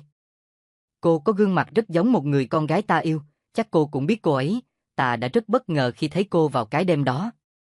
Quả nhiên giống thật đấy, chỉ có điều hắn kề sát mặt lại gần Điệp Tử, đôi mắt màu cam vàng hơi kỳ lạ, thứ màu ma quỷ. Nói đi, cô là ác quỷ phải không? Điệp Tử nhìn sâu vào mắt hắn, cười nhạt. Phải, ta là hồn ma, một oan hồn oán hận nhập vào xác cô gái ngươi yêu. Mạnh Khôi đẩy nhẹ mặt Điệp Tử, chân hơi lùi ra sau. Thế thì ghê quá, đáng sợ. Ta phải giết chết ngươi. Giết ta? Ngươi nghĩ cái thứ này có thể trói giữ ta sao? Đúng là sợi dây ấy chẳng là gì với ngươi nhưng cái này thì khác. Dứt lời, Mạnh Khôi lấy cái thau nhựa ngay bên cạnh, thẳng tay tạt thứ dung dịch ở trong đó lên người Điệp Tử. Cái chất lỏng này giống hệt thứ chất lỏng lúc nãy đổ vào nàng bởi nàng thấy rùng mình, rợn người, toàn thân không hiểu sao lại run rẩy. Mạnh Khôi ném mạnh cái thau nhựa, thích thú hỏi. Biết gì không, máu chó đấy. Người xưa nói, ma quỷ vẫn sợ máu chó. Điệp Tử, vậy hóa ra ngươi là ma quỷ thật à? Điệp Tử bủn rủn, kiệt sức ngước nhìn nụ cười rùng rợn của tên điên loạn kia. Vì sao giết ta chỉ vì ta giống bạn gái của ngươi thôi ư? Ngưng cười, Mạnh Khôi nhếch mép, giọng lạnh băng, phải. Lẽ nào cô gái ấy đã làm gì ngươi à? Đột ngột ánh đèn được mở sáng choang, căn phòng sáng hẳn lên, cùng lúc tiếng diên vĩ vang vang khắp 4 bức tường kính bưng. Cô ta phản bội hắn, đi theo gã công tử giàu có hơn. Tức khắc, Mạnh Khôi lẫn Điệp Tử quay qua nhìn, Diên Vĩ đứng ngay cửa phòng từ lúc nào. Cậu nhìn cô bạn đang lả người bởi thứ dung dịch màu đỏ, gọi là máu chó, xong đảo mắt sang Mạnh Khôi đứng nhìn trân trân. Lòng người đúng là khó đoán. Diên Vĩ đến gần rồi đưa tay tháo dây trói cho Điệp Tử, anh lúc nào cũng ở bên cạnh, chăm sóc Điệp Tử nhưng thật ra lại có mục đích xấu. Vì căm phẫn bạn gái cũ, anh đã thuê người lái xe tông chết cô ấy ngay giữa đường. Sau đó tình cờ gặp Điệp Tử, anh rất bất ngờ trước sự quá giống nhau của họ nên quyết định tiếp cận cô ấy, để chờ cơ hội ra tay. Đột ngột kẻ phá đám chẳng rõ chui ra từ đâu, Mạnh Khôi trợn mắt. Mày là thằng nào, định nhúng tay vào chuyện người khác hả? Chuyện của anh, tôi chẳng bận tâm nhưng vì có việc gấp phải giải quyết nên tôi mới tìm đến đây, đồng thời giải cứu bạn tôi nữa. Diên Vĩ dìu Điệp Tử vì lúc này nàng bướm không thể tự đứng được. Mạnh Khôi cười lớn, phun cả nước bọt xuống đất. Mạnh mồm quá, tưởng muốn thoát là thoát ư? Gã thục lấy cái thau đựng máu chó, định tạt vào người Diên Vĩ thì cậu lập tức chỉ tay về phía hắn, từ bên dưới sàn nhà những sợi dây leo khổng lồ xuất hiện đâm thủng vách, chằng chịt cuốn chặt lấy hắn. Đám dây leo siết mạnh cơ thể Mạnh Khôi, nhanh chóng nhấc hắn lên cao. Diên Vĩ không quên gọi điện thoại cho cảnh sát, báo rằng đã tìm ra hung thủ giết chết cô gái ngày hôm ấy. Khi hai người kia rời khỏi nhà, họ còn nghe tiếng tên điên loạn đó la hét. Được dìu đi, Điệp Tử thở mệt nhọc khi hỏi. Vậy mấy ngày không thấy cậu là vì cậu đi điều tra về tên Mạnh Khôi? Tôi thấy hành động của hắn đối với cô rất bất thường, nên quyết định tìm hiểu về hắn. Thật bất ngờ, sự việc một cô gái trẻ bị tông chết trên đường vài tháng trước cứ ngỡ là tai nạn hóa ra là do hắn cố ý giết. Điệp Tử ho nhẹ, đồng thời ánh mắt bỗng dưng bất động. Tôi đã cả tin vào loại người như hắn, hối hận thật. Diên Vĩ bất ngờ dừng lại, nắm bờ vai mảnh khảnh kia và xoay nàng bướm qua. Cô sẽ còn rất hối hận nếu không làm việc này, mau chóng giải cứu Hữu Lập. Tôi biết cô chính là người đã gây ra vụ bắt cóc đó và tôi cũng biết, kẻ thù cuối cùng còn lại mà cô nói, không ai khác là ba con ông Thọ. 3 năm trước, để tổ chức tiệc sinh nhật cho Hữu Lập, ông ấy đã thuê nhóm khảo sát đến khai hoang khu rừng. Điệp Tử nhìn Diên Vĩ đầy giận dữ, nàng tháo mạnh tay cậu ra. Nếu cậu đã biết sao còn bảo tôi cứu kẻ thù. Cô đã nghĩ sai về Hữu Lập rồi. Cô hãy đọc lá thư này, mọi chuyện sẽ sáng tỏ. Nhanh lên, nếu cô không muốn phải hối hận. Nhìn ánh mắt kiên quyết cùng sự thúc giục của Diên Vĩ, Điệp Tử miễn cưỡng đón lấy. Là lá thư của Hữu Lập gửi cho nàng. Chị Điệp Tử, khi chị có lá thư này trong tay thì có lẽ em đã không thể trở về. Lần đầu tiên gặp mặt, em đã biết chị là một con bướm tím, chị muốn trả thù ba con em, không những thế em còn biết rõ về quá khứ của chị. Đọc đến đó, Điệp Tử dừng lại, đưa mắt sang Diên Vĩ. Thế này nghĩa là sao? Phải, Hữu Lập biết tất cả về cô, toàn bộ sự thật. Cô là một con bướm tím, cả gia đình cô bị giết, cô được bà đưa hồn về, nhập xác vào một cô gái đã chết, lần lượt trả thù nhóm khảo sát và giờ thì đến lượt ba con cậu ấy. Hữu Lập biết rõ những điều đó bởi vì cậu ấy có giác quan thứ 6. Đôi mắt Điệp Tử mở trừng trừng, sự bần thần kéo đến lúc nghe Diên Vĩ nói tiếp. Lúc nãy Tâm Khả trao lá thư cho tôi, xin lỗi vì tôi đã đọc nó. Đọc xong tôi rất ngỡ ngàng nên hỏi Tâm Khả thì được cô bé tiết lộ, Hữu Lập có một khả năng vô cùng đặc biệt và có lẽ là trường hợp hiếm hoi. Từ nhỏ cậu ấy luôn đọc được suy nghĩ của những người xung quanh chỉ bằng sự va chạm cơ thể. Chính điều ấy đã khiến cuộc sống của cậu gặp nhiều khó khăn, cậu ấy hầu như không tiếp xúc với người khác. Tâm Khả còn nói thêm, trước ngày bị bắt cóc, Hữu Lập có những hành động khác lạ, cậu ấy ở trong phòng làm việc gì đó rất lâu, hoàn thành các công việc còn dở dang. Mua quần áo cho Tâm Khả, mua thuốc cho ba và rất nhiều việc khác như thể sắp đi xa. Và đến ngày cuối cùng, Hữu Lập đã nói với em gái, sau này không còn anh bên cạnh, em phải nghe lời, chăm sóc cho ba. Đừng bướng bỉnh, đừng giận mẹ, em phải trưởng thành và sống hạnh phúc. Qua hôm sau liền xảy ra cuộc bắt cóc. Chứng tỏ, Hữu Lập biết rõ mình sẽ có ngày hôm nay và cậu ấy đã không trốn tránh. Điệp Tử từng nhớ Hữu Lập nói rằng bản thân có lý do không thể gần gũi thân thiết với người khác, ra chính là vì điều này ư? Nàng lắc đầu với vẻ kích động. Không. Không phải như vậy, tất cả đều là nói dối. Trong thư, Hữu Lập đề cập tới việc đã đến gặp Vĩ. Chắc cô cũng hiểu, cậu ấy sau cùng cũng rõ mọi chuyện về sự trả thù của cô. Nếu Hữu Lập biết tôi trả thù sao còn kết bạn với tôi, cậu ta không tránh xa tôi ư? Diên Vĩ nhìn trực diện Điệp Tử, thình lình lớn giọng. Đến giờ cô vẫn không hiểu sao? Hữu Lập thật sự yêu quý cô. Khoảng thời gian nửa tháng qua ngắn ngủi nhưng có lẽ Hữu Lập đã dành một tình cảm đặc biệt cho cô. Hoàn toàn bất động, Điệp Tử lặng người.